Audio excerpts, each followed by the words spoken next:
Problem solve হয়ে গেল, সবাইকে যে কারোর জন্য অসুবিধা না হয় আর আপনার সমস্যার সমাধানটা হয়, আপনি সেটা তো দেখছেন। আর সে 100 আপনাদের কথা শোনার জন্য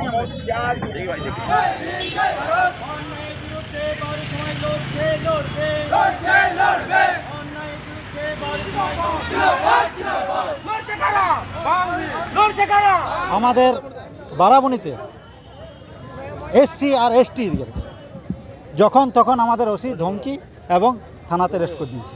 কিছুদিন আগে 30 তারিখে একটা গৌতম বলতে ছেলেকে থানাতে ডেকে তাকে অ্যারেস্ট করা হয় এবং তাকে এসে একটা মিছিল করতে এসেছিল। একটা মহিলা আর স্বামীর মধ্যে ঝগড়া হয়, সেখানে মিছিল করতে তাকে অ্যারেস্ট করে থানার মধ্যে ঢুকিয়ে দেওয়া হয়।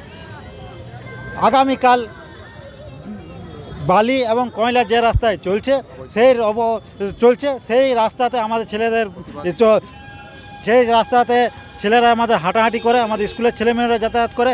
তো আমাদের কিছুদিন আগে একটা অ্যাক্সিডেন্ট হয়, অ্যাক্সিডেন্ট এখনও আমাদের হাসপাতালে ভর্তি আছে। তো আমাদের ছেলে কিছু কারণে বলতে চাই, ভাই তোমরা এই ধারে কয়লা বালি চালাবেন না, হ্যাঁ তার জন্য মেন রোড আছে, আপনার ওই ধারে নিয়ে যান। তখন ওখান থেকে বড়বাবু এবং 3 ভ্যান পুলিশ আসে, আমাদের 5টা ছেলেকে ধরে নিয়ে যায় এবং তাদেরকে থানাতে যেয়ে ধরে ঠেঙায়। হ্যাঁ, আমাদের ছেলেরা সেখানে আমাদের এখানকার পঞ্চায়েত বা আরও সারা সদস্য যারা গেছিল তার দিকে বলেছে, কোনো ওসি বলেছে কোনো পঞ্চায়েত প্রধান এলেও আমরা ছাড়বো না, আমরা আরও ছেলেগুলোকে নিয়ে ঢুকাবো।